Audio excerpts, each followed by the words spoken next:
Voilà, donc nous en étions sur Josué, je ne sais pas si vous vous en rappelez, c'est de lui qu'on parle depuis quelques soirs. Alors simplement, j'ai remis ça pour qu'on resitue bien un peu Israël par rapport à la carte européenne. Alors il n'y a pas toute l'Europe là bien sûr, hein, mais vous voyez, donc ça c'est la Méditerranée. Ici il y a la Grèce qui est là, puis derrière l'Italie, puis derrière la France, et puis ici l'Espagne.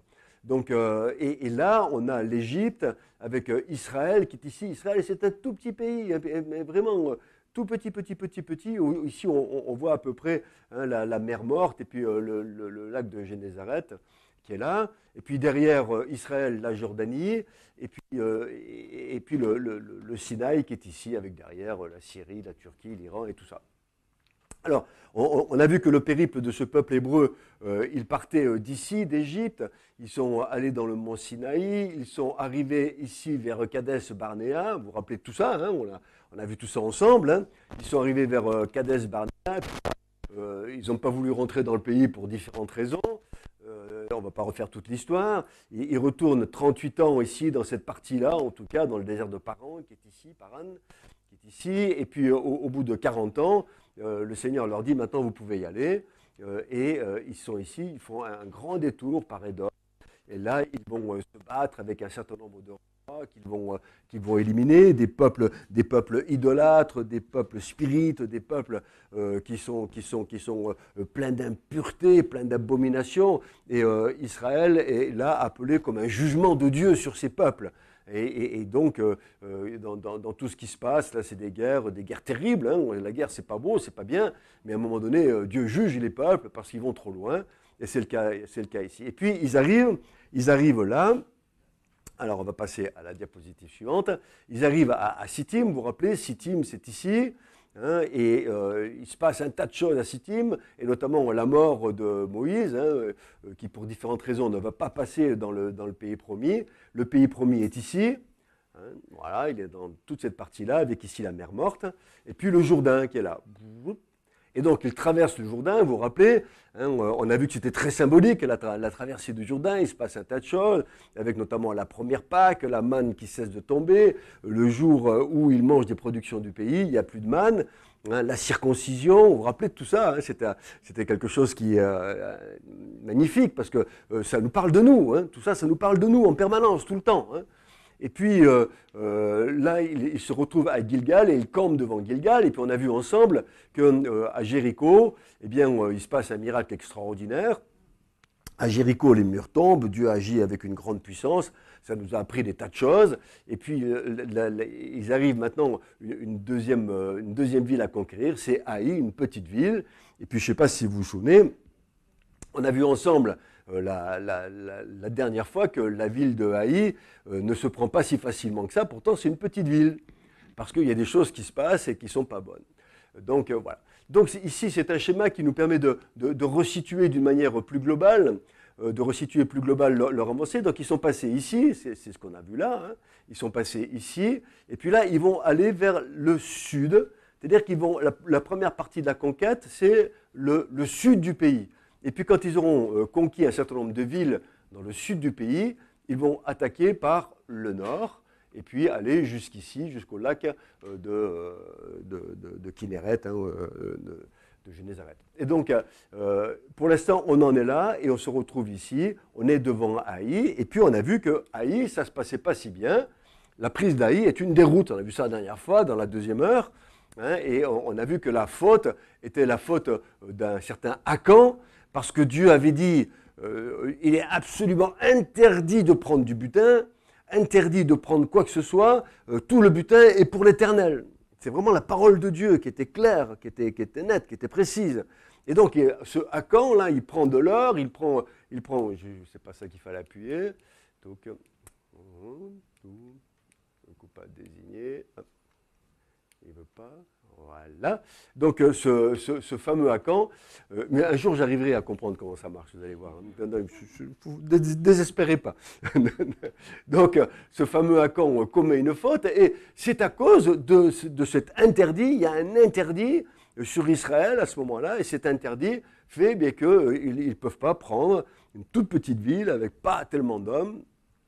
Ça, c'est la première chose. Et puis la deuxième chose, les chefs font une erreur très grave. Hein, et ça, ça va nous apporter un certain nombre d'enseignements. Si vous voulez bien, on va lire Josué au chapitre 7, le verset 3. On avait déjà lu une partie de ce chapitre. Et au verset 3, qu'est-ce que l'on lit? Chapitre 7, verset 3, pour ceux qui ont leur Bible, c'est bien de l'ouvrir. Ils revinrent auprès de Josué et lui dirent, il est inutile, donc les chefs, les militaires, les officiers d'Israël, ils viennent près de Josué et disent, il est inutile de faire marcher tout le Chiron. Donc, ce n'est pas la peine de faire marcher tout le peuple contre cette petite ville, hein, mais 2 ou 3 000 hommes vont suffire. Et ne donnent pas de la fatigue à tout le peuple, car ils sont en petit nombre. Et puis, c'est la déroute, quoi. C'est la déroute. C'est la déroute. Quelle erreur ont-ils commise? Il y a 2 fautes, en fait, qui sont commises dans cette affaire. Donc, si je veux passer à la suite, je fais ça. Voilà, merci. Donc, il y a 2 fautes qui sont commises. La faute d'Akan, qui a pris quelque chose qui était interdit de toucher. Donc, Dieu n'est pas content. Mais la faute des chefs. Les chefs auraient dû consulter l'Éternel. Ils auraient dû aller vers Dieu et puis lui dire, eh bien, demain, nous allons attaquer la ville. Et sans doute que l'Éternel leur aurait dit, attendez, n'y allez pas parce qu'il y a un interdit au milieu de vous. Et l'interdit va faire que vous allez vous casser la figure. Donc n'y allez pas. Mais ils ne le font pas. Ils ne le font pas. Et ils prennent l'initiative tout seuls. C'est bien d'avoir des initiatives. Rappelez-vous ce qu'on a dit, et on l'a dit de nombreuses fois, l'homme de Dieu, la femme de Dieu, vous, moi, nous devons avoir des initiatives. Nous devons avoir des projets. Mais pour chacune de ces initiatives, pour chacun de ces projets, il faut se placer devant l'Éternel. Et là, ces chefs, ils croient qu'ils sont forts, ils sont tellement nombreux, et puis une petite ville de rien du tout, ça va être facile. Ça va être un petit combat. Mais rappelez-vous que dans les guerres de l'Éternel, il n'y a jamais de petits combats. Il n'y a jamais de petits combats. C'est quand on croit que c'est facile qu'on se casse la figure. Et là, ces chefs qui sont des gens sans doute de bons militaires, de bons soldats, il n'y a pas de problème. Ils avaient sans doute raison de dire ça, mais ils ont commis une erreur. Ils n'ont pas consulté l'Éternel. L'Éternel leur aurait dit, n'y allez pas, il y a un interdit au milieu de vous. Et ça c'est une leçon spirituelle intéressante, cette erreur des chefs. C'est qu'après la bénédiction, ils viennent de connaître une bénédiction extraordinaire. Ils viennent de connaître la bénédiction de Jéricho, où les murs s'écroulent, où il se passe quelque chose d'absolument incroyable. Après la bénédiction, il y a toujours un danger. C'est le danger de s'enorgueillir. Le danger de ne plus être au fait de la réalité de ce qui se passe. Le danger d'être aveuglé. Le danger de croire que c'est facile. Il y a toujours, derrière une bénédiction, il y a toujours un piège que l'ennemi veut nous tendre. Et c'est pourquoi lorsque nous sommes bénis de l'Éternel, ça nous arrive d'être bénis, n'est-ce pas? On a tous des moments où on peut rendre grâce à Dieu parce qu'il a fait une chose merveilleuse dans notre vie ou dans la vie de nos bien-aimés. Mais quand il y a cette bénédiction, alors il faut être prudent. L'homme sage voit le mal et se cache, les simples avancent et sont punis. L'homme prudent, après la bénédiction, il rend grâce à Dieu de tout son cœur, il dit merci, merci, merci, je te loue, je te remercie. Mais surtout, il se place devant l'Éternel afin qu'après la bénédiction, il n'y ait pas la chute. Et c'est souvent après la bénédiction où le diable, tac! Et plus que jamais, après la bénédiction, il faut rendre grâce à l'Éternel, bien sûr. Mais non seulement il faut rendre grâce à l'Éternel, mais il faut se placer devant lui, le consulter, lui dire qu'il est notre Père, qui guide nos pas, que nous l'aimons, que nous ne voulons pas faire autre chose que sa volonté, etc. etc. Et c'est pas ce que les chefs ont fait. Ils sont tombés dans le piège. Josué 7.3. Alors Josué, bien sûr, il le vit mal, cette affaire. Et on est toujours dans le chapitre 7 de Josué. Josué n'est pas heureux, chapitre 7 au verset 6. Lisons-le ensemble. Josué déchire ses vêtements et se prosterne jusqu'au soir, le visage contre terre, devant l'arche de l'Éternel, lui et les anciens d'Israël. Il se couvre la tête de poussière. Josué dit, ah Seigneur, pourquoi? Et puis il commence à presque avoir de l'amertume, à regretter. On sent qu'il est humilié, Josué. Et non seulement il est humilié, mais en plus il s'humilie. Et dans l'Ancien Testament, quand un homme déchirait ses vêtements, se prosternait en terre devant l'Éternel, et puis se jetait de la poussière sur lui, c'est vraiment un signe d'humiliation, de demande de pardon à l'Éternel. J'ai pas fait ce qu'il fallait. Alors bien sûr, ces paroles sont un peu dures. Il dit à l'Éternel, pourquoi tu nous as fait passer de ce côté-ci du Jourdain? On aurait été mieux de l'autre côté. Mais on sent surtout que lui, il est humilié. Il se prosterne devant Dieu. Il regrette ce qu'il se passe. Il n'est pas heureux de ce qui s'est passé. Et vraiment, et plutôt que de s'enorgueillir, et puis je ne sais pas trop quoi encore, mais il se prosterne devant Dieu. C'est la vérité, la place de l'enfant de Dieu. La place de l'enfant de Dieu, c'est de se prosterner devant l'Éternel. Et quand on se prosterne, on est vainqueur. Quand on se prosterne, Dieu répare. Quand on se prosterne devant Dieu, se prosterner, ça veut dire adorer, ça veut dire se mettre à genoux devant Dieu, ça veut dire s'humilier devant Dieu, ça veut dire se jeter de la cendre sur la tête, même si on ne le fait pas physiquement, mais c'est vraiment ça l'image. Alors l'homme de Dieu, la femme de Dieu, l'enfant de Dieu qui se prosterne devant Dieu, il est gagnant à chaque fois. Et c'est ce que fait Josué. Et donc, et à la suite de ça, au verset 10, on le voit dans ce chapitre 7, toujours au verset 10, l'Éternel dit à Josué, lève-toi, pourquoi restes-tu ainsi couché sur ton visage? Et Dieu leur révèle, ils ont pris des choses dévouées par interdit, ils ont dérobé et ont dissimulé des choses qu'ils ont cachées parmi leurs bagages. Et là, de nouveau, vous voyez, ces livres de l'Ancien Testament, ils nous apportent leçons spirituelles sur leçons spirituelles pour nous aujourd'hui, du XXe siècle. De nouveau, une leçon extraordinaire. Parce qu'un homme a péché volontairement. Parce qu'un homme a transgressé la loi de l'Éternel, a transgressé un ordre formel de l'Éternel, alors c'est tout le monde qui paye. Et ça, il faut qu'on soit conscient de ça. Celui qui est pécheur dans l'assemblée, qui est un homme qui est un ancien, ou qui a une responsabilité, ou qui a une fonction dans l'assemblée, s'il dévie du chemin de l'Éternel et commet volontairement, je dis bien des péchés volontaires, on en reparlera, c'est-à-dire volontairement sait qu'il est à côté de la plaque, sait que volontairement c'est interdit de le faire, mais qu'il le fait quand même, alors il met l'assemblée tout entière en danger. Et souvent, dans les assemblées, il peut y avoir des interdits qui font qu'elles ne progressent pas, qu'elles végètent. Alors, je ne dis pas que c'est le cas dans toutes les assemblées, loin de là, mais ça peut arriver. Parce que le concept d'interdit, c'est le péché volontaire. C'est le péché que l'on fait alors que l'on sait qu'on ne doit pas le faire. Et c'est le cas d'Akan ici. Akan a commis un péché volontaire. C'est-à-dire qu'il savait qu'il ne devait pas le faire, il l'a fait quand même. Et vous savez que dans la loi, alors ça c'est une chose qu'on peut voir tout de suite, dans la loi, il n'y a pas de sacrifice pour le péché volontaire.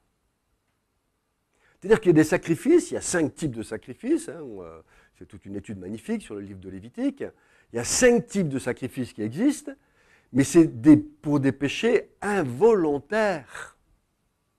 C'est-à-dire qu'une personne qui pêche par ignorance, ou qui pêche parce qu'il était coincé, ou qui pêche parce qu'il a oublié, ou qui pêche, ce n'est pas un problème. Il y a un sacrifice pour le pardon de ce péché-là. Mais pour le péché volontaire, il n'y a pas de sacrifice. Et pour le péché volontaire, dans l'Ancien Testament, c'est pour ça que la loi est dure.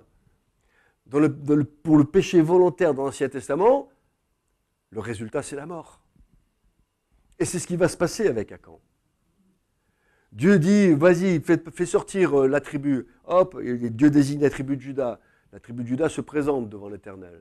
Maintenant, allez, fais sortir les familles. Et puis là, on sort la famille d'Akan. Et puis on dit, maintenant, présentez-vous la famille. Elle se présente devant l'Éternel. Et puis Akan est désigné, c'est lui qui a péché. Et là, il mérite la mort. Et là, il se passe un truc étonnant. si on lit bien ce qu'il y a dans ce chapitre 7, je vous encourage à le faire chez vous, on ne va pas lire tout le chapitre 7, ce qui est étonnant, c'est que Akan est dévoilé, mais il n'y a pas l'air d'avoir de regret. Vous voyez ce que je veux dire? Il n'y a pas de repentance. Il ne se repent pas de ce qu'il a fait. Il a commis un péché volontaire qui met tout le peuple en péril. Il y a 36 morts à cause de lui. Des familles en deuil, des enfants qui perdent leur papa, des femmes qui perdent leur époux à cause de lui. Et lui, mais qu'est-ce que tu as fait, Akan? Tu as désobéi à l'Éternel? Oui, j'ai trouvé que ce manteau était beau, alors je l'ai pris. Bon. Et il n'y a pas, dans tout ce passage qui est là, on n'a pas le sentiment qu'il y ait la moindre bribe de repentance. Il ne regrette pas ce qu'il a fait. Et là, je vais faire un parallèle avec la première alliance, l'alliance qui est faite avec Abraham, avec sa postérité, et puis qui se concrétise par la loi dans le Sinaï. Dans cette première alliance, pour le péché volontaire, il n'y a pas de solution, c'est la mort. Mais dans l'alliance en Jésus-Christ, il y a une solution pour le péché volontaire. C'est la repentance. Et c'est ça qu'il faut comprendre. C'est que la grâce en Jésus-Christ, le sang de l'agneau, nous apporte un plus absolument inimaginable. Ce n'est pas simplement qu'il nous apporte la vie éternelle, ça c'est un plus intéressant, pas de problème. Mais la vraie puissance de la grâce de Dieu, c'est que parce qu'on pêche, alors qu'on sait que l'on pêche et qu'on le fait quand même, on mérite la mort, point. Et le salaire du péché, c'est la mort, terminé. Mais par la grâce en Jésus-Christ, si on fait ce genre de péché, alors il y a une solution qui est la repentance. Et l'homme qui se repent parce qu'il a commis ce péché alors qu'il savait qu'il ne devait pas le commettre, alors Dieu lui fait grâce. Une vraie repentance. Qu'est-ce que c'est que la repentance? La repentance, c'est premièrement confesser son péché. Reconnaître devant Dieu que l'on est pécheur. Si c'est un péché très grave, il faut le confesser devant les anciens de l'Église. Si c'est un péché grave, mais pas... Alors simplement confesser devant Dieu son péché. Lui demander pardon. Dire Seigneur, j'ai commis ce péché. Je savais qu'il ne fallait pas le faire, mais je l'ai fait. Je te demande pardon. Et s'humilier devant Dieu. Et lui demander pardon. Regretter d'avoir commis ce péché. Le regretter réellement, sincèrement. Demander pardon. Regretter d'avoir commis le péché. Confesser le péché. Et puis ensuite, dans la repentance, une vraie repentance, étape suivante, s'engager à ne plus le commettre. S'engager à ne plus le commettre, c'est-à-dire prendre des décisions pour ne plus le commettre. C'est-à-dire que si j'ai commis ce péché parce que je me suis trouvé à un endroit où je ne devais pas me trouver, Seigneur, je m'engage à ne plus aller dans ce genre d'endroit, qui sont pour moi une tentation trop forte à laquelle je ne suis pas capable encore de résister. S'engager à ne plus le commettre. Et puis la dernière étape de la vraie repentance, d'une repentance que Dieu agrée, d'une repentance que la grâce de Dieu fait qu'il efface le péché, c'est réparer dans la mesure du possible. Réparer ceux auprès de qui j'ai commis un tort parce que j'ai péché et que je n'aurais pas dû pécher. Alors dans ce cas-là, et c'est là la grâce, et c'est là la force de la puissance de la grâce de Dieu, c'est que même quand on a commis des péchés qui sont des péchés que Dieu dit le salaire du péché c'est la mort, même quand on est dans cette logique-là, alors Dieu pardonne. Il y a toujours des conséquences, on paye les conséquences, c'est clair, à un moment ou à un autre. Mais il y a le pardon de Dieu. Il efface l'ardoise. Et on repart. Chose que Akan ne fait pas. Et donc, il se place sous la loi de Dieu. Et la loi de Dieu dit, eh bien voilà, Akan, tu as péché volontairement, tu vas mourir, et il va mourir. Lui et sa famille vont mourir à cause de son péché. Terrible, n'est-ce pas? Alors, il y a des tas d'exemples dans la parole de Dieu de péché volontaire. Par exemple, le peuple hébreu. Le peuple hébreu, quand ils se retrouvaient, rappelez-vous, la première fois devant Kadès Barnéa, il se révolte contre Dieu. volontairement. Ils le savent qu'ils ne font pas plaisir à Dieu. Ils le savent que Dieu leur interdit. Mais ils se révoltent quand même. Dieu les renvoie dans le désert. Ils vont tous mourir dans le désert. Pas un ne verra la terre promise. Pas un. Un autre exemple de péché volontaire. Géasi, je ne sais pas si vous connaissez cette histoire de Géasi, le serviteur d'Élisée. Naaman est guéri. Naaman veut donner de l'argent à Élisée, le prophète de Dieu, qui l'a guéri, enfin qui a permis sa guérison. Élisée dit non, non, non, moi je ne veux pas de ton argent. Et Géasi dit ouh, là, il y a du blé à se faire. Et il court après Naaman et puis il réclame de l'argent. Il désobéit à Dieu. Il désobéit à Dieu. Un peu comme Akan. Et là, il va être touché par la lèpre de Naaman qui en avait été guéri. Un autre cas, il y en a plusieurs comme ça, un très grave. Ananias et Saphira, vous avez entendu parler d'Ananias et Saphira dans le livre des Actes. Ils veulent faire croire qu'ils donnent tout ce qu'ils ont pour le Seigneur. Ils veulent faire croire que tout ce qu'ils avaient, ils l'ont vendu pour le distribuer à l'Église, pour soutenir les pauvres. Mais en fait, ils mentaient. Et Pierre leur dit, mais c'est pas à un homme que tu mens, c'est à Dieu que tu mens. Et ils sont foudroyés à la seconde. On ne rigole pas avec Dieu. On ne se moque pas de Dieu. On ne se moque pas de Dieu. Donc voilà, c'est tout ce qui se passe dans ce moment-là, une erreur des chefs. Josué s'humilie, et puis parce que Josué s'humilie, le coupable est désigné, on l'a vu, chapitre 7, les versets 13 à 36, et puis une grande leçon, c'est ce qu'on vient de voir.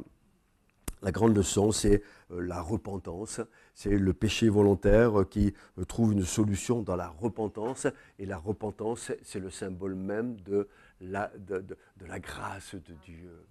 Vous savez, Dieu nous fait grâce. C'est ce que je disais une fois à Gap, aux jeunes, dans le cours sur l'Apocalypse. Dieu nous fait grâce parce qu'il sait qu'il y a encore en nous une capacité à se repentir. Dieu nous fait grâce tant qu'il voit que chez l'homme, il y a encore une possibilité de se repentir. Mais le jour où le Seigneur comprend qu'il n'y a plus de possibilité de repentance, que l'homme s'est endurci tellement, à force de pécher volontairement, qu'il n'y a plus de repentance possible, alors Dieu juge. Et donc ça, c'est la grande leçon qui nous est donnée par Akan. Et puis, toute cette histoire terrible de ce qui va se passer. Donc après cette histoire d'Akan, Josué s'est humilié, le coupable a été trouvé, le coupable a été châtié, l'interdit est levé, donc le peuple peut continuer à aller de l'avant, et puis le peuple va s'attaquer à la ville de Haï et va remporter une grande victoire. Alors dans ce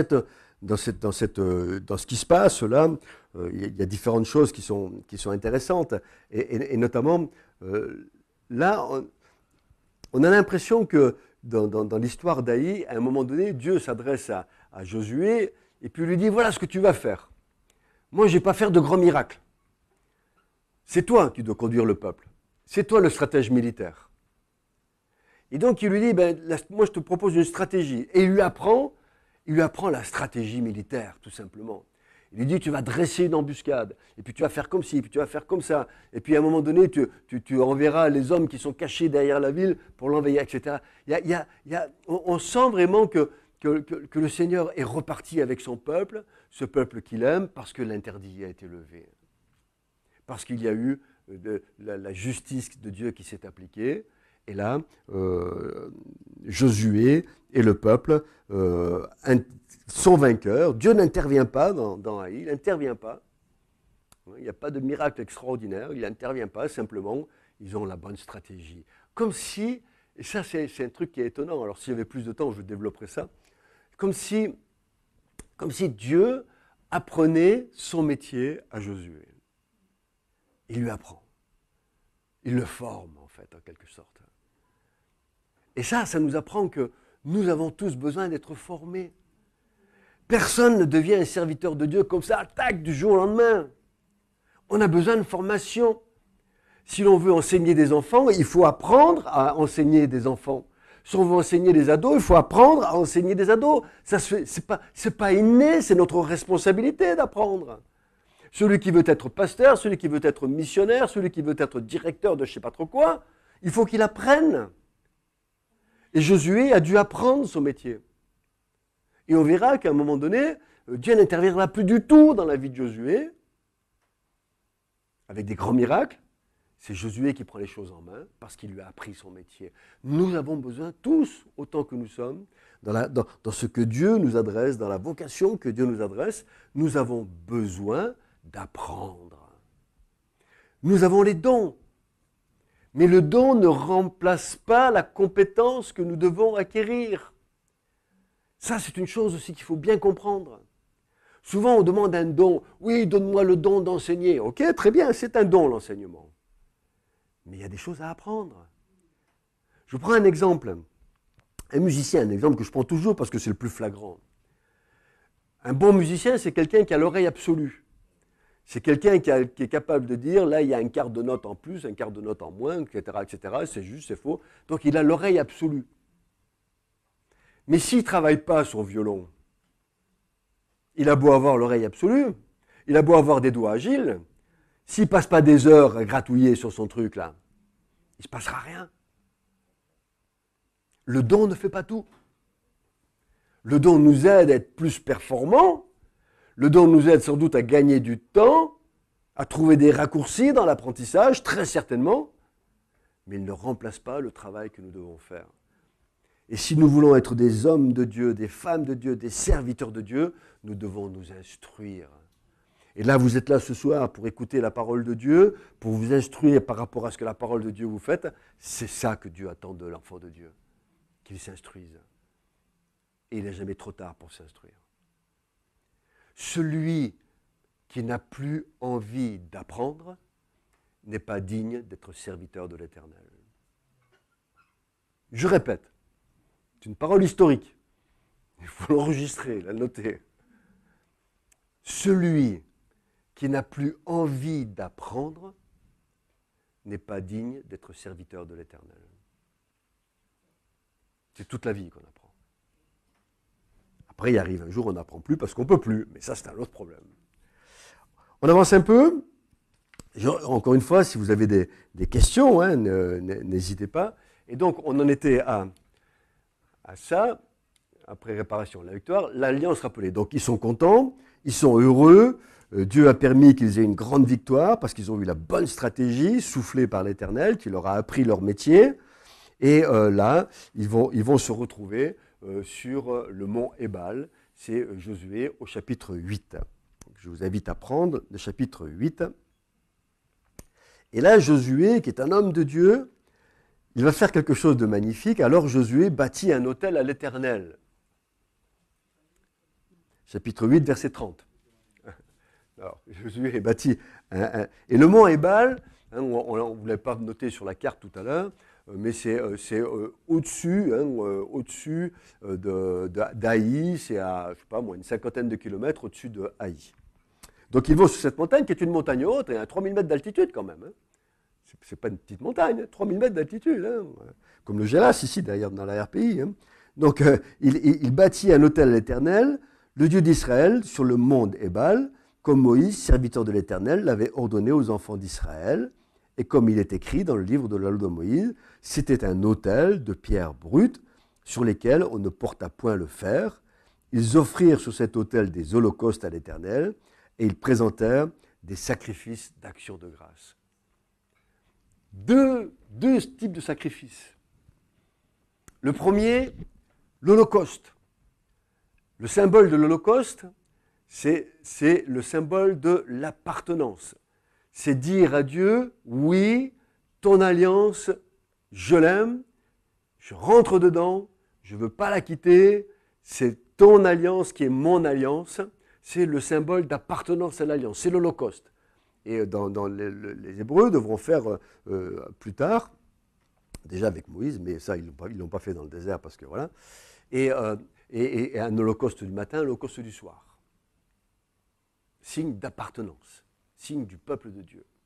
Et puis il fait un deuxième sacrifice, qui est intéressant, un deuxième type de sacrifice.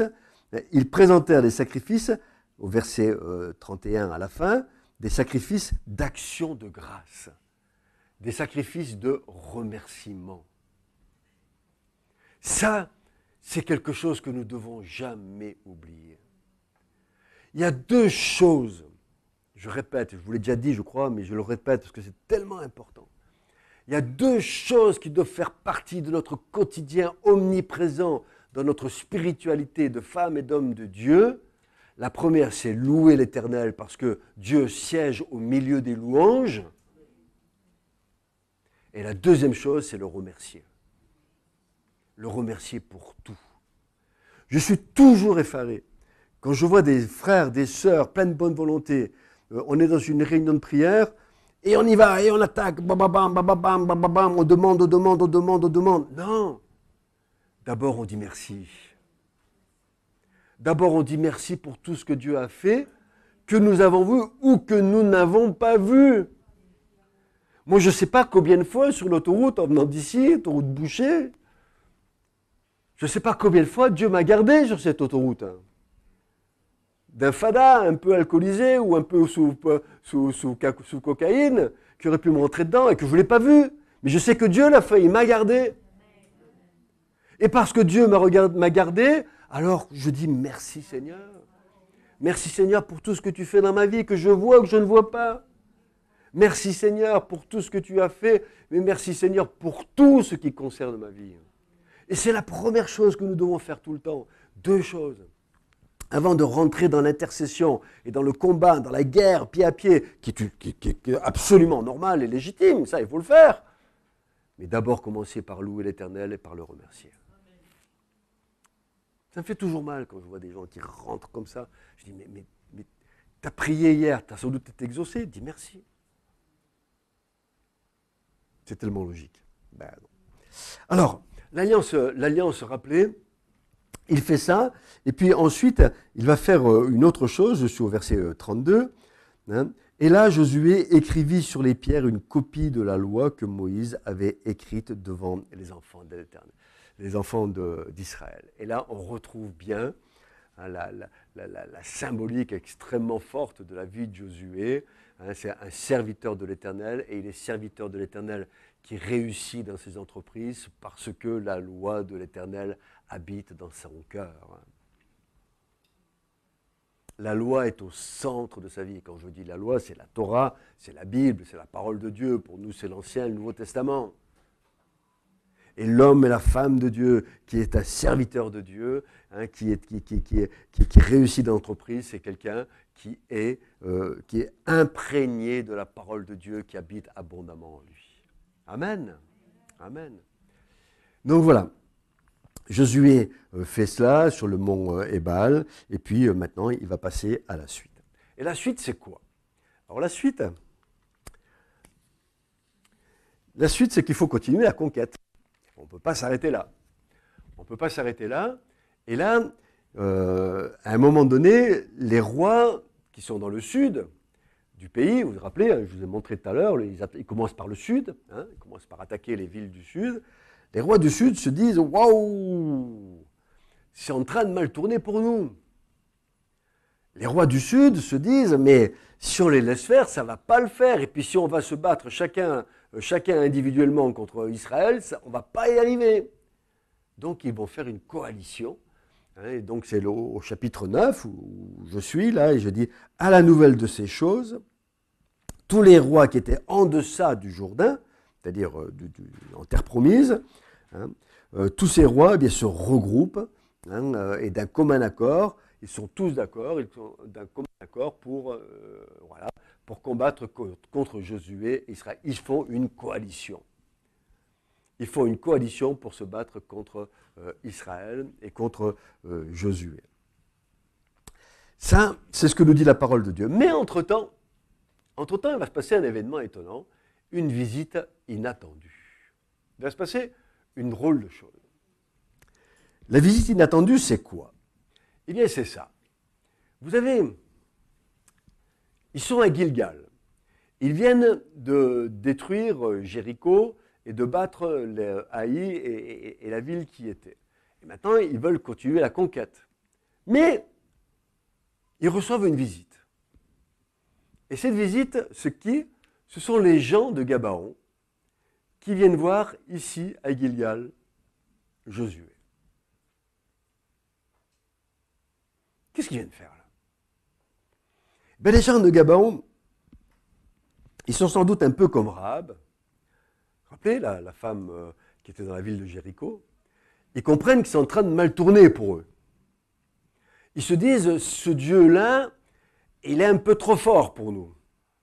Ils comprennent que de l'autre côté, là, de l'autre côté du Jourdain, en Transjordanie, ils comprennent que là, les rois se sont tous fait démonter les uns après les autres, et des rois très puissants. Og, Sion, Hiram, etc., etc., des rois qui étaient des rois très très forts, ils sont tous fait dégommer les uns après les autres. Jéricho, qui était la ville verrou qui empêchait de rentrer dans le pays promis, pof, elle s'éclate, elle s'écrase. Ils commencent à avoir sérieusement peur. Et les Gabaonites se disent, on ne peut pas lutter contre un Dieu comme ça. Alors on va essayer de faire une alliance avec eux. Mais ils ont compris aussi, et ça il faut le savoir quand même, c'est quand même des pays où les choses se savent. Il n'y a pas que nous qui savons tout aujourd'hui avec Internet, je ne sais pas quoi. À l'époque, tout se savait très rapidement, au moins aussi rapidement qu'aujourd'hui peut-être. Et sans doute plus justement d'ailleurs. Ça, c'est un autre problème. Et donc ils se disent, oh mais avec ce Dieu-là, on ne peut pas traiter d'alliance parce qu'ils ont reçu l'ordre de régler le compte à tout le monde. Donc qu'est-ce qu'ils font? Ils vont avoir une ruse. Et Gabaon, c'est le symbole même, c'est le prototype même de la ruse du diable, Satan. Satan a compris une chose, c'est qu'il ne peut rien contre les enfants de Dieu. Il ne peut rien. L'enchantement, et c'est Balaam qui a vécu ça dans les plaines de Moab, l'enchantement n'a aucun pouvoir sur les enfants de Dieu. Il n'a aucune action, il ne peut pas vous toucher, ni de près ni de loin, ce n'est pas lui qui vous touche. Il a compris que là, il y avait un interdit de Dieu, il ne pouvait pas faire quoi que ce soit.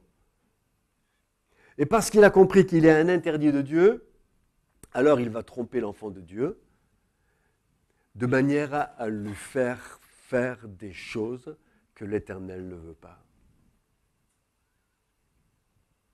Il veut le pousser à sortir de la main de Dieu.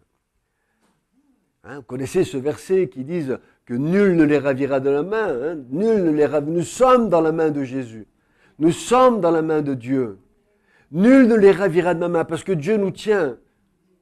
Mais il n'empêche personne de sortir de sa main. J'ai bougé quelque chose là peut-être. Et donc j'étais là, ouais, Gilgal, c'est ça. Et ça, c'est une chose qui est évidente. Le diable ne peut pas nous toucher. Le diable n'a aucune action sur nous. Il a une marge de manœuvre qui est très limitée et qui est, je dirais, réglée par Dieu, qui est contrôlée par l'Éternel.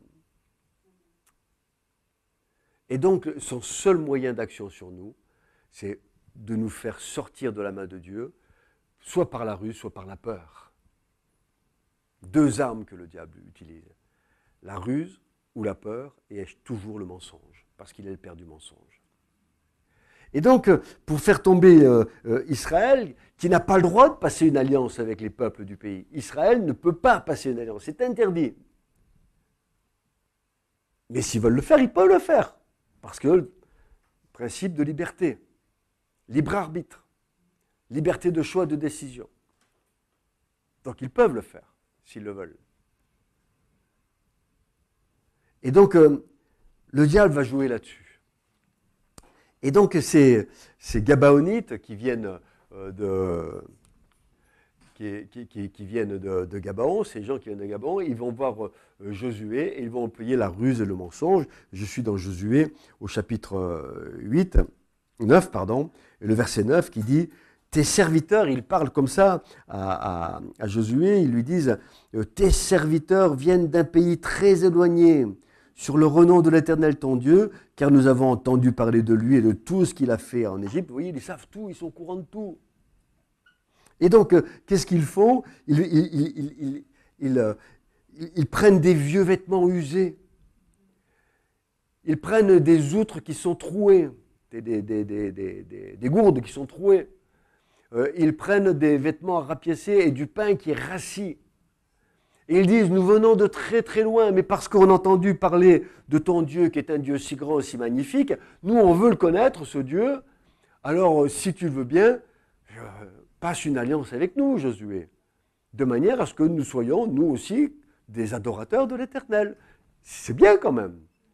Josué se méfie. Il dit, mais qui me dit que vous ne venez pas d'une ville d'à côté ? Il dit, mais non, regarde les vêtements que nous avons. Regarde les chaussures éclatées. Regarde les gourdes que nous avons qui sont toutes trouées.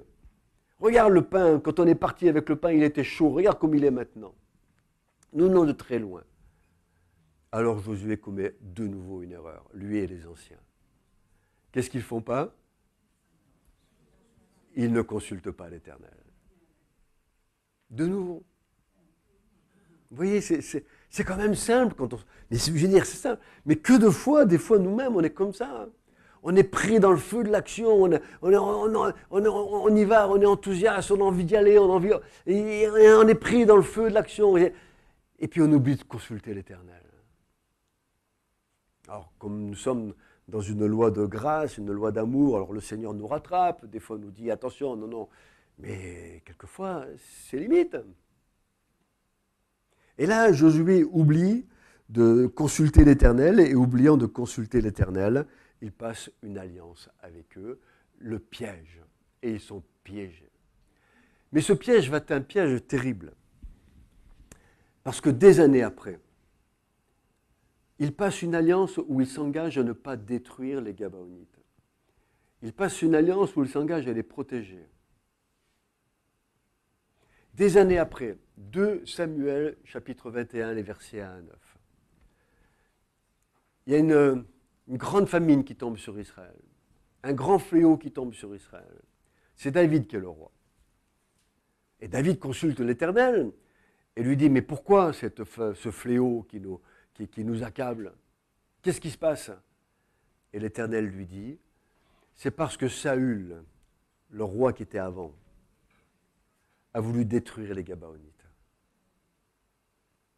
Et parce que des années après, on est plus de 400 ans après, ou à peu près 400 ans, 400 ans après, Saül veut détruire les Gabaonites, il n'a pas le droit de le faire parce qu'il y a une alliance.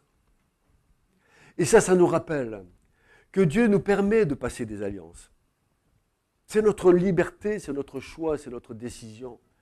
Il ne nous en empêche pas, mais nous sommes responsables des alliances et des engagements que nous faisons. Chaque homme, chaque femme, lorsqu'il prend un engagement, chaque fois qu'il fait un vœu, si vous préférez, il doit le respecter. S'il ne le respecte pas, alors il en paiera le prix. Et c'est le cas avec les Gabaonites. Malheureusement, Josué ne consulte pas l'Éternel, ni lui ni ses officiers, ceux qui l'entourent, les chefs des tribus. Ils ne consultent pas l'Éternel, ils passent une alliance, ils sont responsables de leur alliance, et Dieu ne le conteste pas. Et ça, vous verrez, dans l'histoire de Gabaon, c'est intéressant. Il n'y a pas d'humiliation, il n'y a pas de repentance. Josué ne se met pas un sac sur la tête et tout, non, il n'y a pas besoin. Il avait le droit de passer une alliance. Mais il n'avait pas le droit de ne pas consulter l'Éternel. Et il a commis une erreur. Nous sommes responsables des engagements que nous prenons.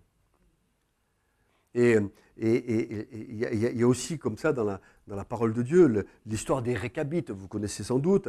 L'histoire des Récabites, un jour, le chef de tribu Récabite, le chef Récabite dit, notre famille ne boira jamais de vin.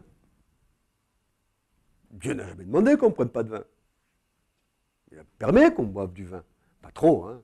Consommation modérée, on est bien d'accord. Mais le père prend cette décision, c'est son engagement. Et parce que les enfants tiennent cet engagement, Dieu les bénit. Des années après que le papa ait pris cet engagement, c'était sa décision, mais les enfants respectent l'engagement. Nous avons la responsabilité du respect des engagements que nous prenons. C'est pour ça que lorsqu'un homme et une femme prennent l'engagement de se marier, de se mettre une alliance au doigt, ils doivent la respecter.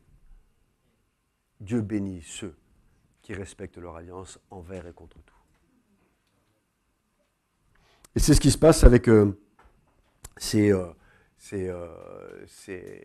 Gabaonites. C'est un piège, ça devient un fardeau pour Israël, même s'ils vont devenir les serviteurs, quelque part, les esclaves d'Israël. En attendant, c'est un piège et ils ne vont pas s'en sortir. Donc ici, il n'y a pas de réparation possible parce que c'est le principe du libre arbitre et de la responsabilité. Et là, c'est la fin de l'histoire de Gabaon. Et on passe maintenant à une autre histoire, mais il est 8h05 et on fait une pause. Ça vous va? On va continuer donc et conclure sur Josué. Là. On arrive à la fin, parce qu'il y a de très nombreux chapitres qui parlent de choses qui sont beaucoup moins... qui sont intéressantes, mais moins importantes pour nous. Donc on arrive à la fin, c'est la coalition des rois du Sud. On vient de voir tout ça. Et puis cette coalition, elle va faire reparler d'elle. C'est-à-dire que je suis au chapitre 10 et au verset 1. Qu'est-ce qu'on lit? Adoni-Sédec, roi de Jérusalem, apprit que Josué s'était emparé d'Aï, l'avait dévoué par interdit, qu'il avait traité Haï et son roi comme il avait traité Jéricho et son roi, et que les habitants de Gabaon avaient fait la paix avec Israël et étaient au milieu d'eux. Il eut alors une forte crainte, car Gabaon était une grande ville, comme une des villes royales, plus grande même qu'Haï, et tous les hommes étaient vaillants. Donc ils ont peur. Il y a 5 rois dans le sud, le sud du pays, on a vu la carte, 5 rois qui se disent non, ça va pas là maintenant. Non seulement ils ont détruit Jéricho, ils ont détruit Haï, dévoués par interdit, mais en plus les Gabaonites, qui sont des soldats très forts, très vaillants, qui est une grande ville, ces Gabaonites maintenant ils sont avec eux. Donc ça ne va plus. Et donc, ils vont mener une expédition punitive. En fait, c'est ça qu'ils font. Ils font une expédition punitive contre Gabaon.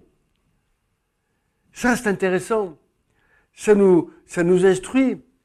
Lorsque un homme ou une femme fait le choix de Dieu, alors le diable l'attaque pour le faire revenir en arrière. Il veut récupérer ce qu'il a perdu. Et c'est pour ça, et ça je le dis en tremblant et en étant d'une grande tristesse, parce que ça nous fait toujours mal, le nombre de gens qu'on a vus rentrer dans les eaux du baptême et qu'on ne revoit plus le lendemain. Parce que le diable a fait comme avec Gabaon, il a voulu récupérer ces Gabaonites qui étaient devenus des gens qui sont au milieu d'Israël. Et il veut récupérer ceux qui choisissent Dieu. Mais l'Éternel est vivant et il est vainqueur, et nous sommes vainqueurs en son nom. Amen. Amen. Et donc là, les Gabaonites crient la charge de Gabaon pour Israël. Au secours, au secours, au secours, on nous attaque. Et donc Josué ne peut pas faire autrement, à cause de son engagement, à cause de l'alliance qu'il a prise, il ne peut pas faire autrement que d'aller sauver Gabaon. Mais ça l'arrange bien, parce que de toute façon, il devait faire la guerre au roi.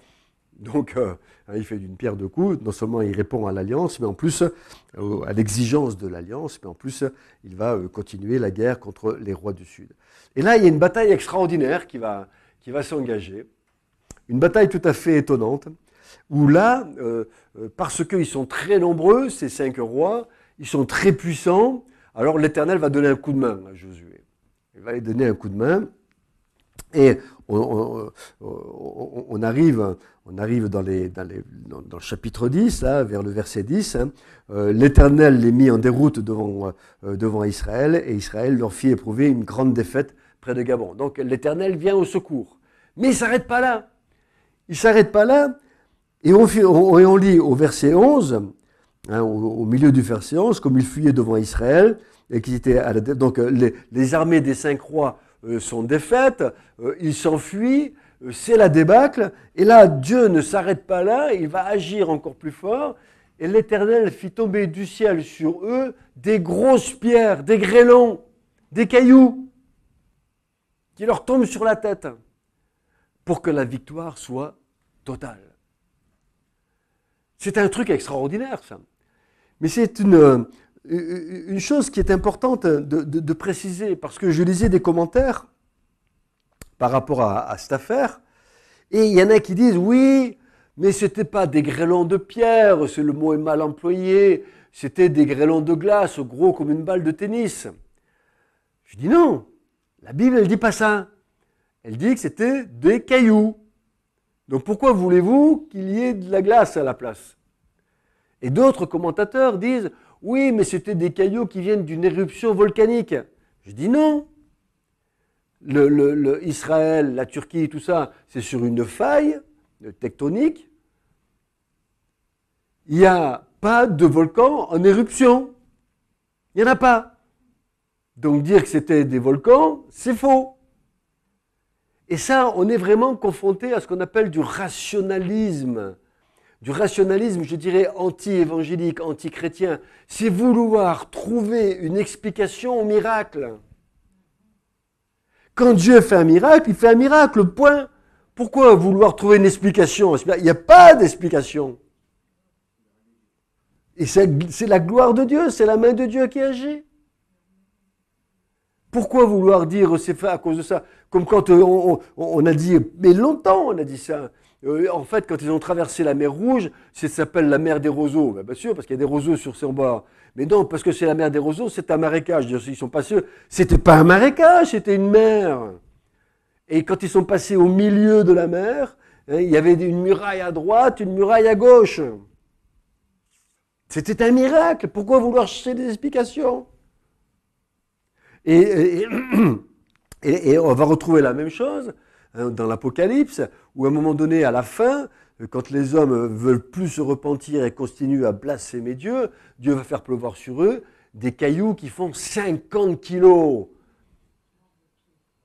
Un sac de sable, de ciment. Ils font 35 kilos maintenant. Enfin, moi j'ai connu l'époque, ils faisaient 50. Des sacs de 35 kilos. Ben là, des cailloux de 50 kilos qui vont tomber sur la terre. Vous voyez les dégâts que ça va faire? Il n'y aura pas d'explication à trouver. C'est la puissance de Dieu. Dieu est tout puissant. On ne cherche pas à expliquer ses miracles. On dit pour un miracle qui se produit, loué soit l'Éternel. Moi, je vous racontais un miracle qu'on a vécu. Je pense que vous en avez tous vécu. Je pense que vous êtes tous capables de raconter des expériences comme ça. Mais moi, c'est un truc qui nous a marqué vraiment. On était sur une route d'Italie et on allait avec ma femme et mes beaux-parents. On était 4 dans la voiture. C'est moi qui conduisais. Et on allait passer une semaine de séminaire en Suisse.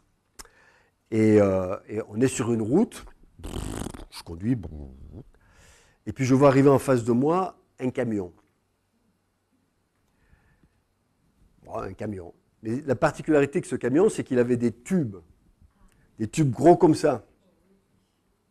Des tubes de 5 mètres de long sur le camion.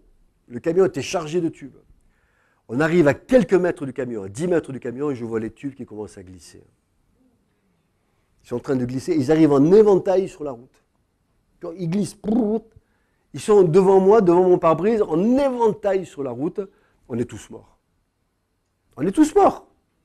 C'est-à-dire, vous avez des tubes de 5 mètres de long, gros comme ça, qui vont vous rentrer dans le pare-brise, on n'en parle plus, terminé. Je ferme les yeux. Je ferme les yeux devant la chose. Je ferme les yeux. Je rouvre les yeux, le camion est derrière moi. Et le Seigneur, qu'est-ce qu'il a fait de ces tubes? Je ne sais rien ce qu'il a fait. Un miracle de Dieu. Ça, c'est notre Dieu. Ça, c'est notre Dieu. C'est un Dieu puissant, c'est un Dieu grand et magnifique qui est capable de faire des choses extraordinaires. Il ne le fait pas tout le temps. Pourquoi? Parce qu'on prendrait une tête comme ça à la fin. mais il est capable de le faire. Et il en fait déjà, comme je disais tout à l'heure, il en fait déjà pour chacun d'entre nous alors qu'on ne le voit pas peut-être. Et des miracles au moins aussi grands que ceux-là. Merci Seigneur. Et donc il y a une deuxième chose qui va se passer, un deuxième prodige. Et je suis au Josué au chapitre 10, le verset 12. Quelque chose d'extraordinaire.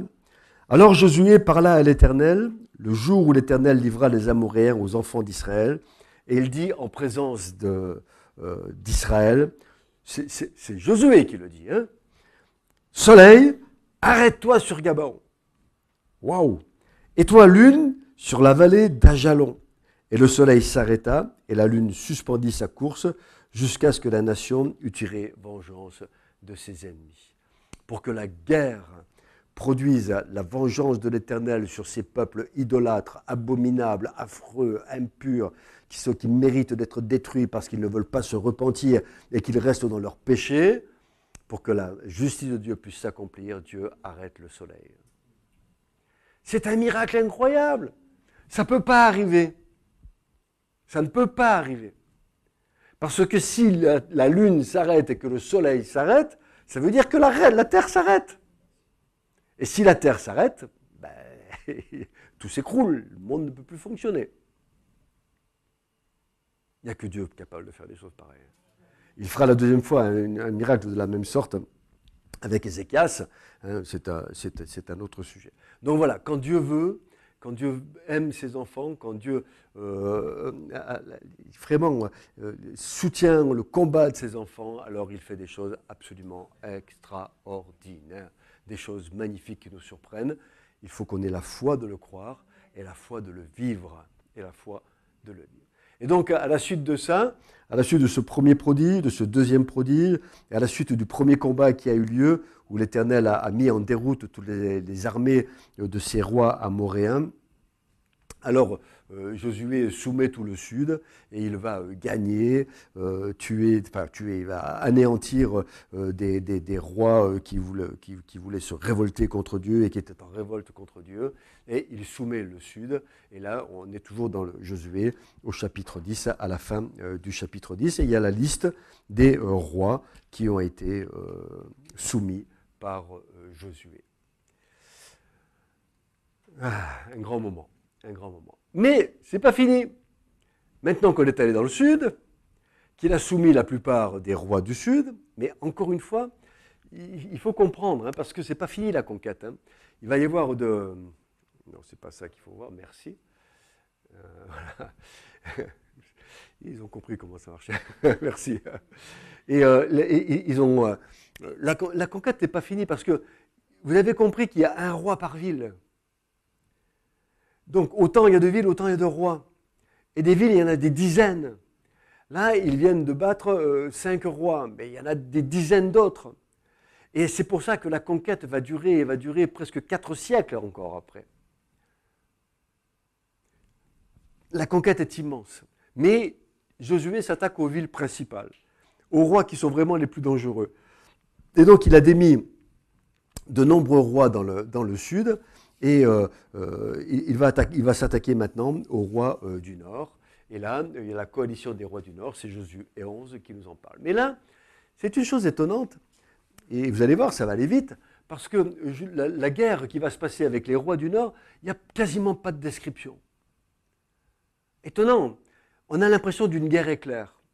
Hein, et il y a des choses qui se passent quand même par rapport à ça, mais c'est vraiment une guerre éclair où on sent que c'est plus Dieu maintenant qui pilote la chose, même s'il est toujours derrière, même s'il accompagne Israël, même s'il fait toujours l'acte de présence dans la communion avec Israël, il n'y a pas de problème, Dieu est toujours là, mais c'est plus lui qui fait, parce que Josué maintenant et ses armées sont capables de faire. Ils se placent devant l'Éternel, ils sont toujours à demander au Seigneur le conseil dont ils ont besoin, etc., etc. Mais maintenant, on sent qu'ils sont devenus des hommes de guerre, qui sont des hommes qui ont atteint la maturité stratégique. Et c'est la même chose pour nous, c'est la maturité spirituelle. C'est quelque chose qui s'acquiert dans le temps. Il faut du temps pour acquérir la maturité spirituelle, et c'est ce vers quoi chacun d'entre nous tendons. Et là, Dans cette coalition, c'est une guerre éclair on peut le lire d'ailleurs, hein, Josué 11, les chapitres 7 à 9, des versets 7 à 9, hein, où ça va très vite. Josué, avec tous ces gens de guerre, arriva subitement sur eux, près des eaux de Mérom. Et ils se précipitèrent au milieu d'eux, l'Éternel les livra entre les mains d'Israël. Ils les battirent et les poursuivirent jusqu'à Sidon, la grande, jusqu'à Misréphoth Maïm, et jusqu'à la vallée de Mitzpa, vers l'Orient. Ils les battirent sans en laisser échapper, etc. Oui, c'est simple, il n'y a pas de grand développement. On sent vraiment qu'on est rentré dans une phase où l'homme de Dieu est devenu un véritable soldat de l'Éternel, quoi. C'est un soldat de l'Éternel qui emploie les armes de l'Éternel. Et donc, les rois sont vaincus, et puis on va arriver, avec cette guerre éclair, au partage de la terre promise.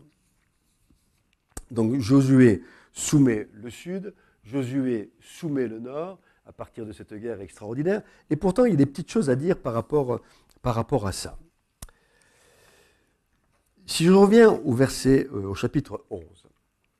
Au chapitre 11, il y a une chose qui est très bizarre, un verset qui est très très bizarre, et je suis au verset 6.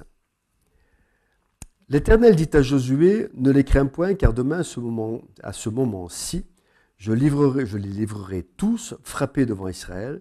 Et il dit, tu couperas les jarrets à leurs chevaux, et tu brûleras au feu leurs chars. Ça, c'est étrange quand même. Pourquoi il dit ça? Alors, il y a plusieurs hypothèses qu'on peut dire. Pourquoi il va dire à Josué, tu vas couper les jarrets des chevaux et puis tu vas brûler les chars? Dans une guerre moderne, quand on attaque un ennemi et qu'on récupère ses chars, on ne va pas les brûler, on les garde. On les garde pour soi, on va les réutiliser contre l'ennemi. Là, les chevaux, pareil. Alors, il ne tue pas les chevaux, il coupe les jarrets, c'est-à-dire qu'ils vont servir à labourer les champs. Ils seront toujours utiles, c'est toujours bon, mais ils ne seront plus des chevaux de guerre. Et en fait, le message que fait passer l'Éternel, là, il dit, ne vous confiez pas dans vos propres forces. Ne vous confiez pas en l'homme. Ne vous confiez pas dans vos armes. Et c'est le message qu'il fait passer à Israël. Vous avez moi pour vous défendre. Vous avez moi pour vous guider. Ne vous confiez pas dans votre intelligence. Ne vous confiez pas dans votre argent. Ne vous confiez pas dans vos amis. Ne vous confiez pas dans vos appuis que vous pourriez avoir et à droite et à gauche. C'est moi et moi seul qui suis celui qui vous délivre. C'est moi et moi seul qui suis celui qui vous garde. C'est moi et moi seul qui vous conduit par le chemin par lequel je vais vous faire passer. C'est le message qu'il fait passer. C'est aberrant. Militairement parlant, c'est aberrant. Il a besoin de chevaux, il a besoin de chars. Non, compte sur moi. Et c'est extraordinaire ça. Et moi je trouve que pour nous, c'est une leçon magnifique. Nous avons un Père céleste qui est notre Dieu tout-puissant. C'est sûr que notre travail, c'est de faire tout ce qu'on peut et de faire intelligemment les choses comme il le faut, mais on sait très bien qu'en réalité, in fine, c'est lui le patron. Ça ne veut pas dire qu'on est des fous, ça ne veut pas dire qu'on est imprudent. Non, nous sommes sages, nous nous préparons, nous prenons les armes qu'il faut. Mais nous savons très bien que la victoire, elle n'est pas due à nos armes, elle n'est pas due à nos chars, elle n'est pas due à nos chevaux, elle est due à l'Éternel. Parce que c'est lui qui fait la victoire. Et moi j'aime bien ce texte de Proverbe qui dit le cheval est préparé pour la bataille. Le cheval est préparé, et c'est notre travail de les préparer, les chevaux, pour la bataille. Mais la victoire appartient à l'Éternel. C'est ça qu'il leur dit comme message. C'est comme quand il les circoncis au moment où ils vont faire la bataille. Ça n'a pas de sens. Mais c'est sur moi que vous devez compter. Et c'est sur lui que nous nous préparons. Nous nous préparons. Nous nous préparons pour la bataille. Comme quand je viens ici, moi, ou quand je fais un cours ailleurs, je me prépare, je passe des heures et des heures et des heures et des heures à travailler sur tout ça.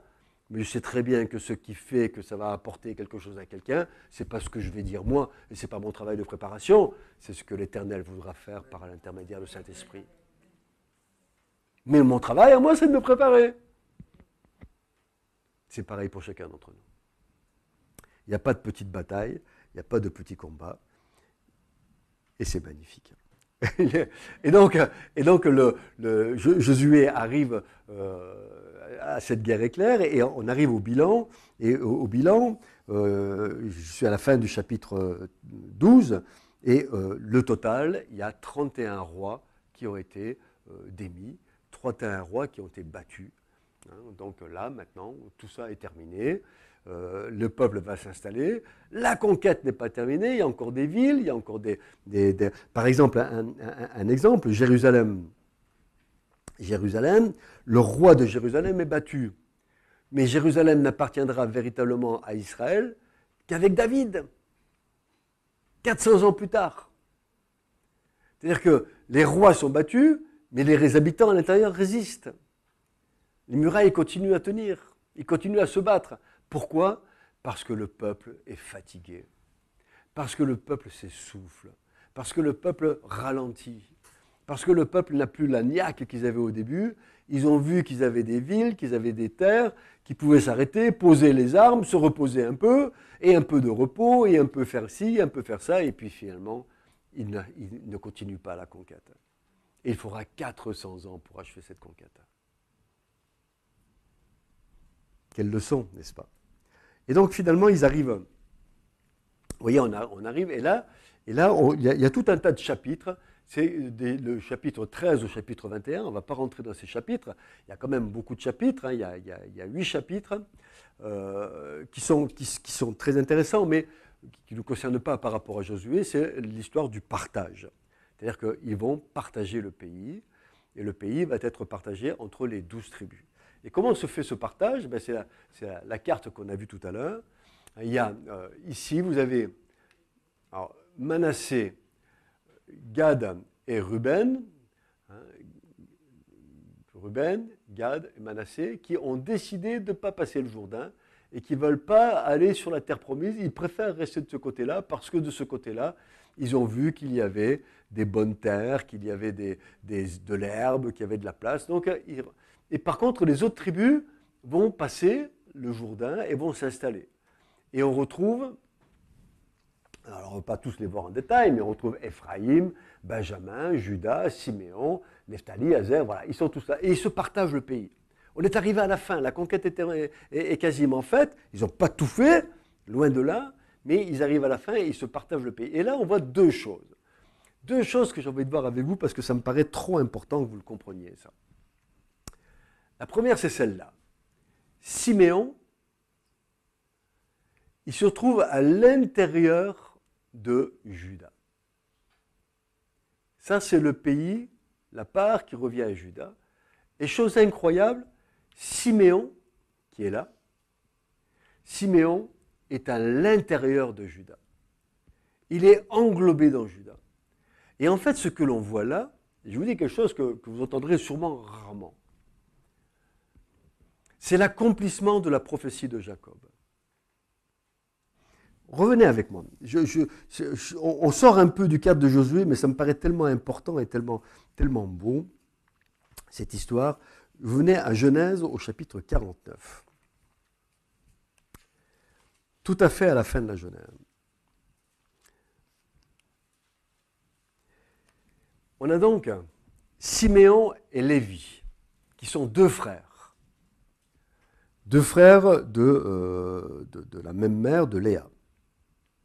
Siméon et Lévi, et je suis au verset 5 du chapitre 49, sont deux frères, leurs glaives sont des instruments de violence. Siméon et Lévi, tout ça pour vous expliquer le partage, hein, et pour vous expliquer que quand Dieu dit quelque chose, il le fait. Quand Dieu promet quelque chose, il le fait. Siméon et Lévi sont deux frères dont leur glaive est des instruments de violence. Siméon et Lévi, dans une affaire assez gore, pas terrible, vont tuer toute une tribu, Sichem. Vont tous les tuer par la ruse, en les trompant. Et Jacob n'est pas content du tout, leur père. Il se dit, mais enfin, vous me faites passer pourquoi?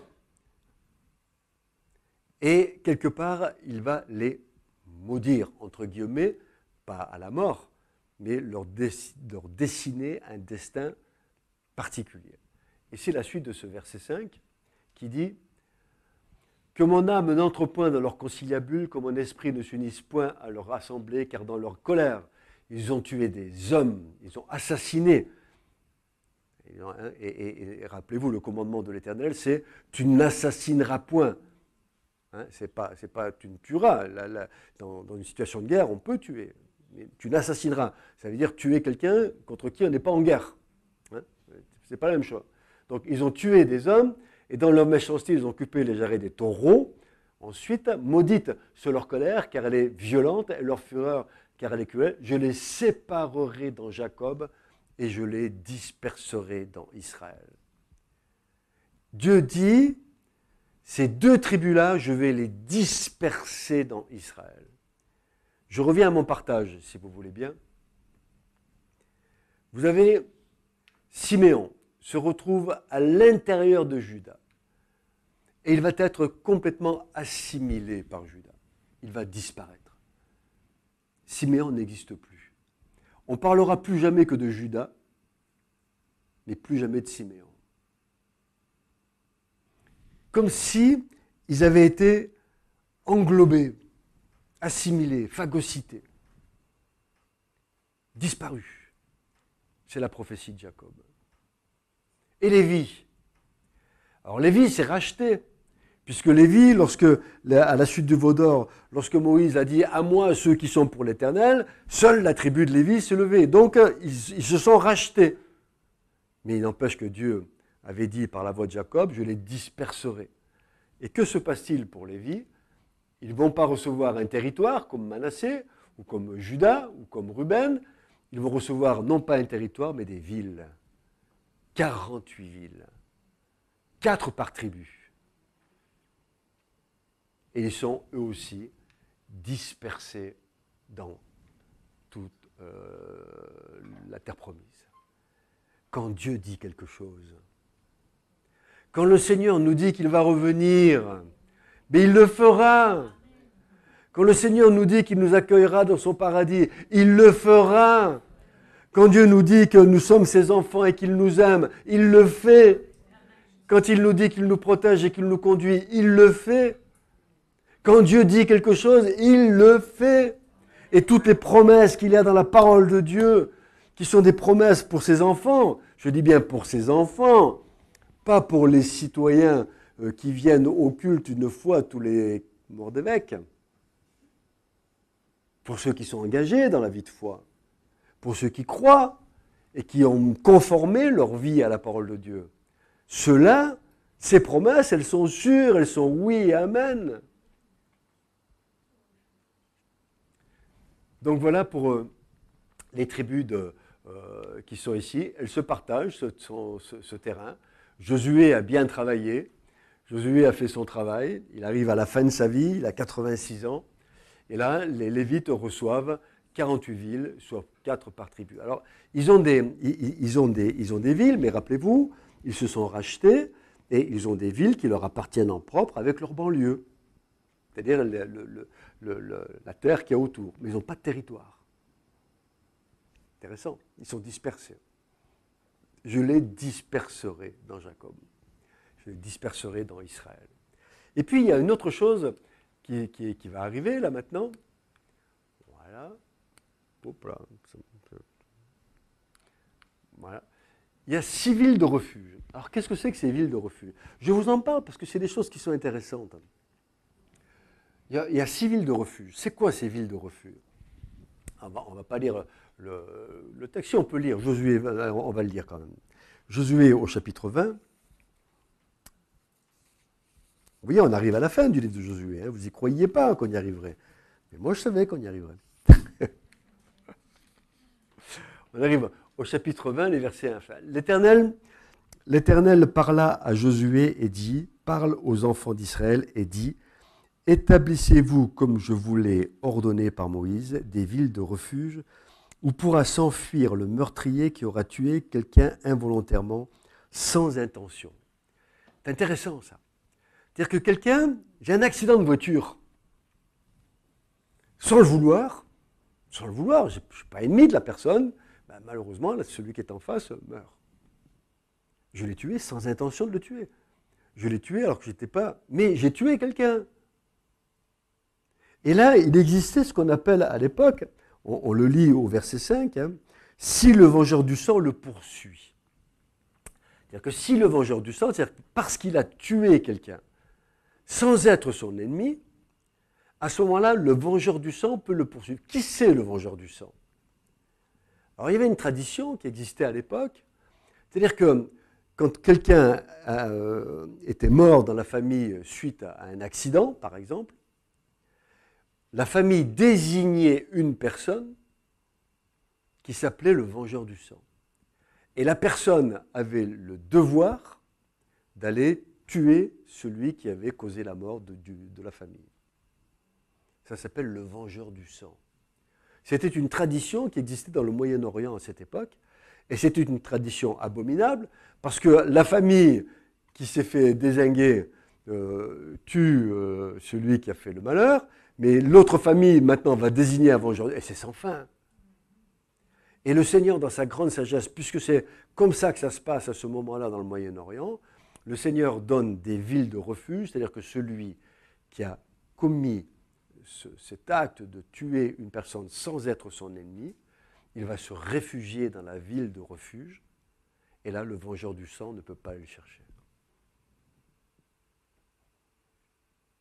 Il ne peut pas aller le chercher. Et il ne peut pas aller le chercher, mais il va quand même être jugé.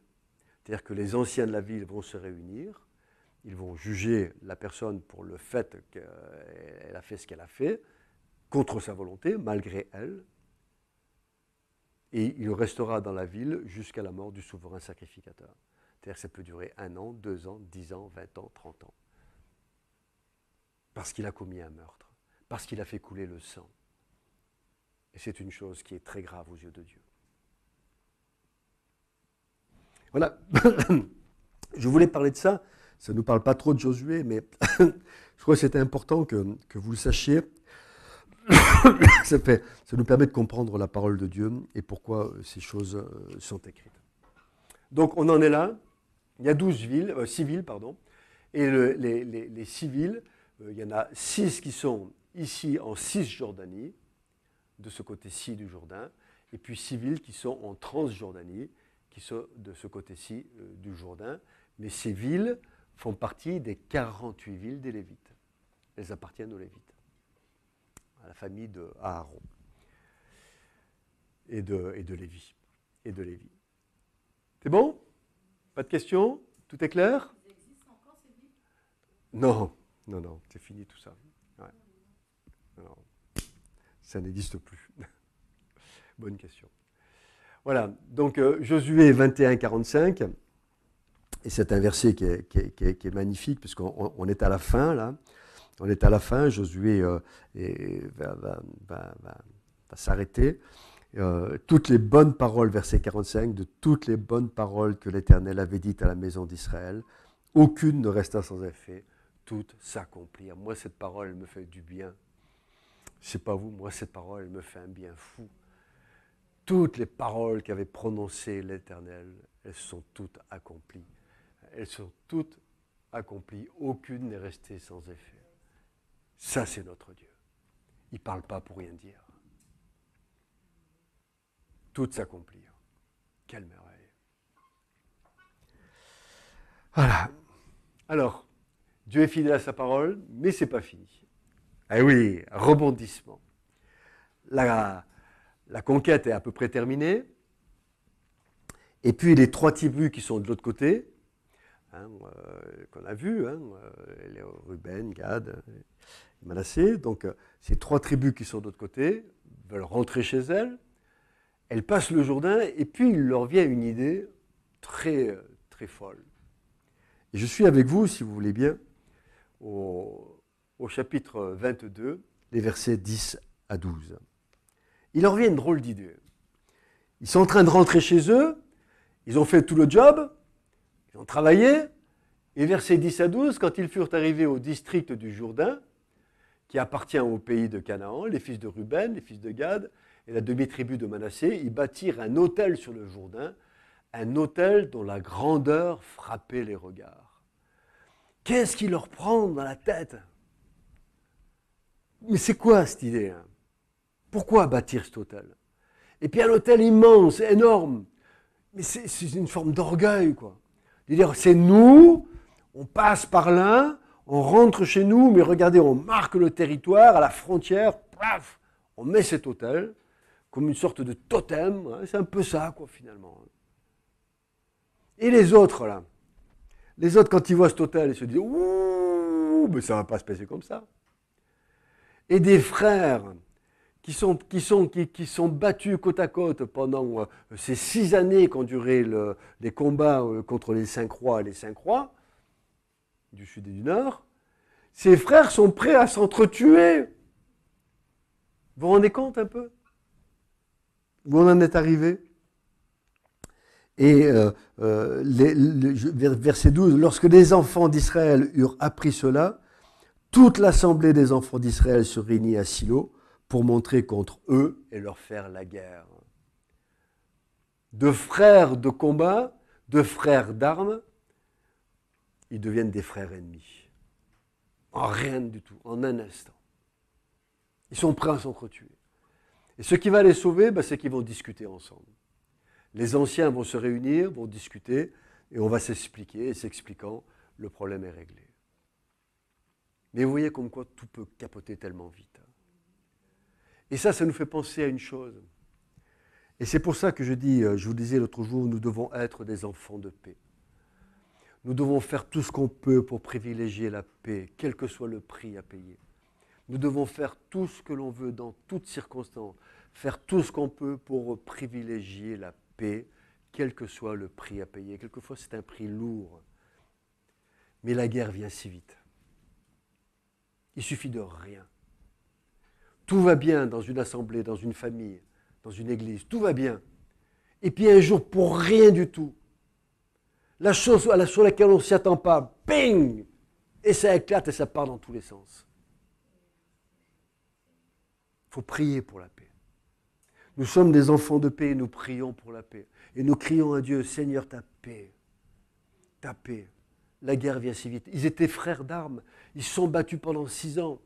Et même plus. Et en quelques instants, ils sont prêts à s'entretuer. Et que de fois on a vu des scissions, je parle de l'Église maintenant, que de fois on a vu dans l'Église, des églises qui fonctionnaient bien, qui allaient de l'avant, et puis un jour, souvent pour pas grand-chose, crac, ça se sépare. Quel drame. Nous rendrons compte à Dieu pour cela. Donc, l'arche est à Silo, les villes de refuge sont données, l'autel, avec l'autel de la discorde, et puis Josué arrive à son testament maintenant. Et je suis au chapitre 23 et 24. Au chapitre 23 et 24, chapitre 23, on a presque fini, c'est bien, impeccable. Depuis longtemps, l'Éternel avait donné du repos. Il se passe 24 ans, Josué va mourir à 110 ans, mais avant de mourir, il réunit tout Israël, à Sichem, dans un endroit particulier. Sichem est un endroit particulier parce que c'est là où Dieu a rappelé, quand il est arrivé dans le pays promis à Abraham, a rappelé l'alliance. C'est à Sichem, près des chênes de Morée, que Dieu a parlé à Abraham et lui dit, voilà, ce pays, je le donnerai à ta postérité. Et la postérité est là. La postérité est là, au milieu du pays. La promesse est accomplie.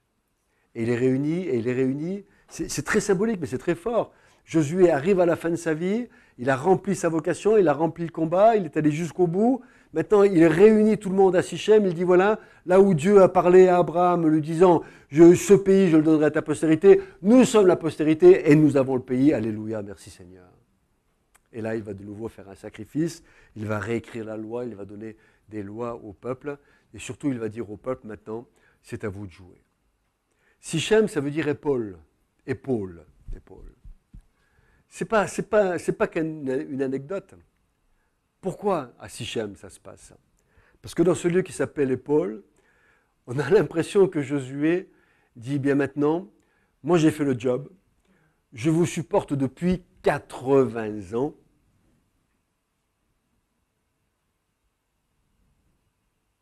Hein? Pas tout à fait quand même, parce qu'il a 86 ans. Enfin, je vous supporte depuis bien, bien longtemps. Maintenant, je passe ma charge à quelqu'un d'autre, et notamment au chef des tribus. Et c'est le testament de Josué. Et vous lirez ces versets, ces chapitres 23 à 24, c'est très émouvant. Très émouvant. On sent que Josué a dit, voilà, moi j'ai fait le travail, moi j'ai fait le job, j'ai fait ce que j'avais à faire, maintenant c'est à vous de le faire. Il dit, mais moi et ma maison, nous servirons l'Éternel. Et vous, qu'est-ce que vous choisissez?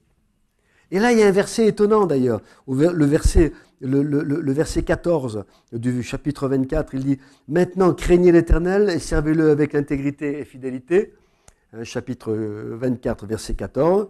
Et il dit « Faites disparaître... » Non, mais c'est un truc que je ne comprends pas là, moi. Ils viennent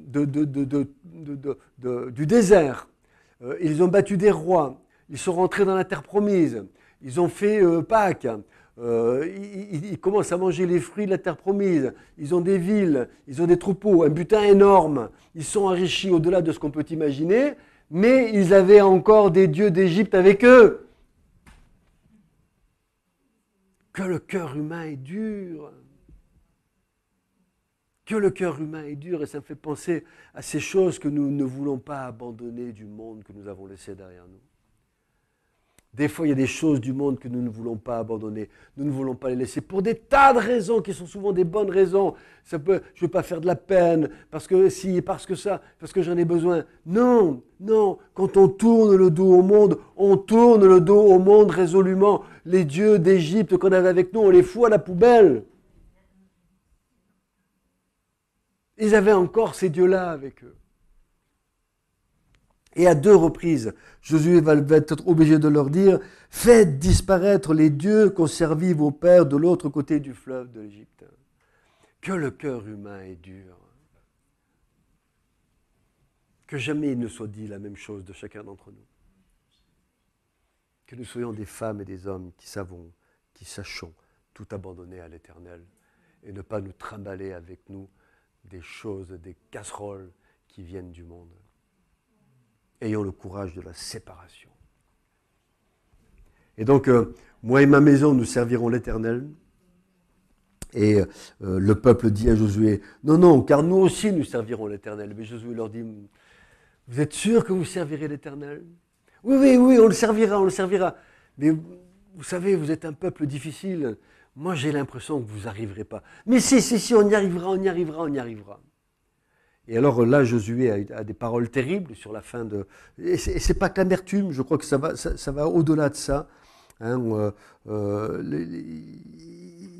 il dit, ôtez les dieux, faites ce que vous avez à faire, etc. etc. Hein, mais vous n'aurez pas la force, verset 19, vous n'aurez pas la force de servir l'Éternel, car c'est un Dieu saint, c'est un Dieu jaloux. Il ne pardonnera point vos transgressions, vos péchés. Lorsque vous abandonnerez l'Éternel, que vous servirez des dieux étrangers, il reviendra vous faire du mal, il vous consumera après vous avoir fait du bien. Il est un peu négatif, là, Josué, sur la fin de sa vie. Mais je pense que ce n'est pas parce qu'il est négatif ni amer. Rappelez-vous, Jacob, sur la fin de sa vie, avant de mourir, il a prophétisé sur chacun de ses fils, ses 12 fils, on en a parlé, Genèse 49, vous vous rappelez? Et là, il fait la même chose. Et en fait, il prophétise sur Israël.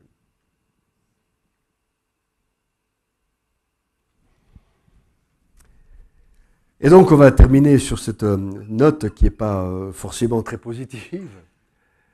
Mais je crois que malgré tout, et au-delà de tout, Israël est le peuple de Dieu.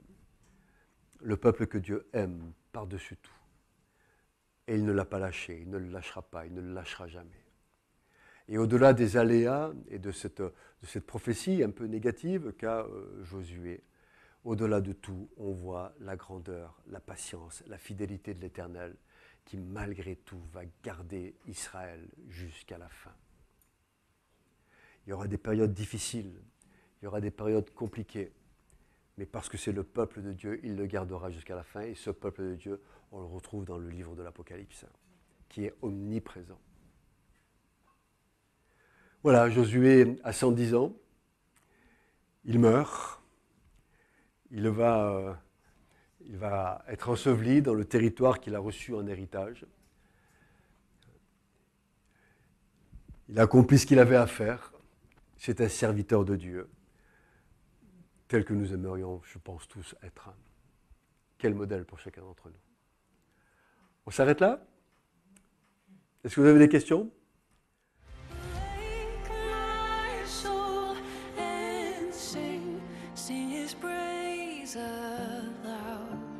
Sing his praise aloud.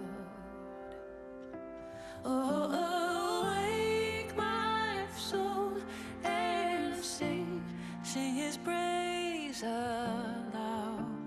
Sing his praise.